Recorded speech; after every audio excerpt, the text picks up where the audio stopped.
guys! Good evening! So it's me, Lizelle, and welcome back to my channel and to my vlog. So pasensya na kayo ha kasi hindi na ako nakapag-ayos for today's video kasi naghahabol ako ng lecture na ma-share ko sa inyo, okay? So, welcome back sa vlog mo. Ngayon ka lang bumalik. So, pasensya na kayo guys ha kasi busy sa work and then nagsa-sideline din kasi ako sa TikTok ko na magtinda-tinda ganon. So, ano ba ang pag-uusapan natin ngayon sa ating video? Ang pag-uusapan natin ngayon ay gusto ko lang i-share sa inyo guys kung ano po ang dapat ninyong ihanda kapag tayo ay gumawa ng Pag-ibig virtual account. Okay? So, nasa digital world tayo guys. Good news kasi si Pag-ibig ay nag-upgrade na din sila. So, si Pag-ibig po ay may tinatawag na virtual account. So, kapag employed po tayo or kahit hindi tayo employed, mahalaga na meron tayong Pag-ibig virtual account. Ang mga kailangan po ninyong ihanda kapag gagawa kayo ng virtual Pag-ibig account,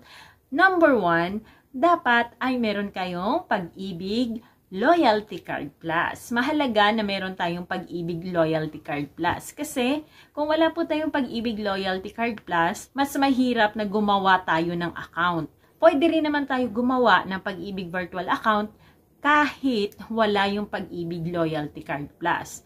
Pero, much better kung meron na tayong Pag-ibig Loyalty Card Plus. Kasi, less than 5 minutes, kayang-kaya mong gumawa ng sarili mong virtual account. So, bakit mas madali gumawa ng virtual Pag-ibig account kung meron ka ng Pag-ibig Loyalty Card Plus? Kasi, sa time na nag-apply ka, nag-submit ka ng Loyalty Card Plus application sa Pag-ibig Fund, lahat ng data information na nilagay mo doon, ayon ang i-encode ni Pag-ibig Fund sa kanilang system or sa kanilang program. Kaya super easy lang talaga na gumawa ng virtual Pag-ibig account kung meron ka ng Pag-ibig Loyalty Card Plus. Kapag wala ka namang Pag-ibig Loyalty Card Plus, super hassle.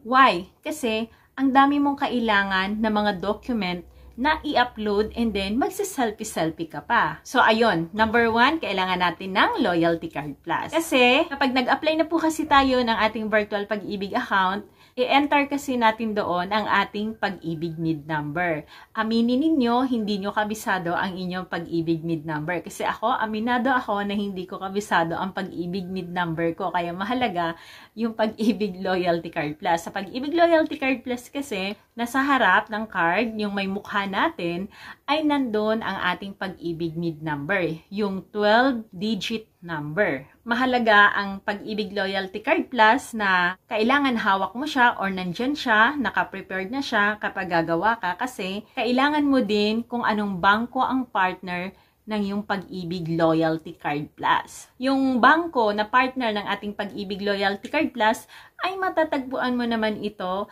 sa likod ng iyong Pag-ibig Loyalty Card. So, meron tayo dyang AUB or Asia United Bank at saka UB. Yung UB po ay si Union Bank. Okay? So, kung ano po yung partner na bangko ng yung Pag-ibig Loyalty Card Plus, yun po yung i-input mo doon sa hinihingi sa paggawa ng virtual account. And then, i-input mo din doon kung ano daw ang last 4 digit ng loyalty card mo. Yung last 4 digit po ng ating loyalty card na tinutukoy, hindi ito yung mid number natin ha.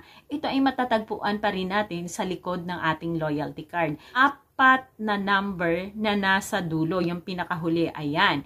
Yung mga malalaki na number na yan, yung 16 digit na yan, yan yung ating card number, okay? Maliban sa Pag-ibig Loyalty Card Plus, siguraduhin mo din na yung cellphone number na nakasalpak sa cellphone mo ay yun yung cellphone number or contact number na sinulat or nilagay mo doon sa yung Loyalty Card Plus application nung nag-submit ka kay Pag-ibig Fund.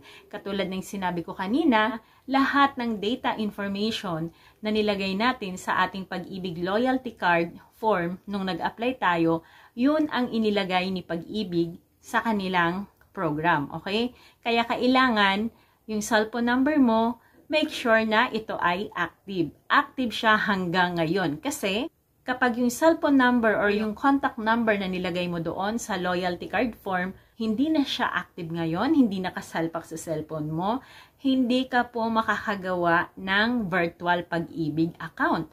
Why naman? Kasi once na gumawa tayo ng Pag-ibig virtual account, ay magsisend si Pag-ibig Fund sa atin ng OTP or one-time PIN. And then, pag natanggap mo kasi yung OTP na yon or yung one-time PIN, ay i-input mo siya doon sa hinihingi na OTP ni Virtual Pag-ibig. So, ayun, meron na tayong Pag-ibig Loyalty Card Plus and then yung contact number or yung cellphone number natin.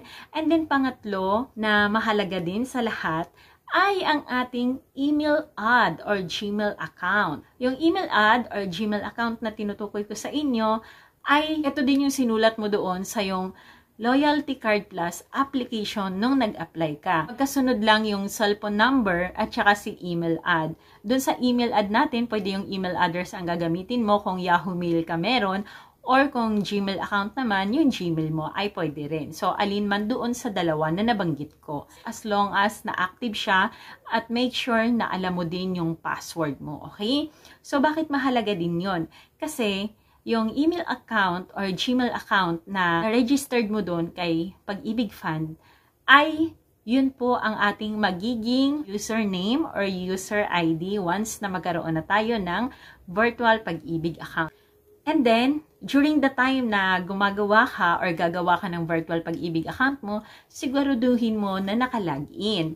Why? Kasi, once na matapos ka na mag-fill up ng mga hinihingi ni Pag-ibig or after mo na siyang masagutan, ay magsisend naman sa'yo si Pag-ibig ng temporary password. So, yung temporary password na ipapadala ni Pag-ibig Fund, i-input natin siya once na hiningi ni Pag-ibig Fund yung ating temporary password. Kasi, after mong ma-input yung temporary password na galing kay Pag-ibig Fund na sinend nila sa ating mga email or sa ating mga Gmail, ay ibig sabihin, makakagawa na tayo ng sarili nating password. Okay? Thank you everyone at salamat sa inyong suporta palagi na kahit ang tagal ko nang hindi nakapag-upload ng video. Maraming salamat, dear viewers. I love you all.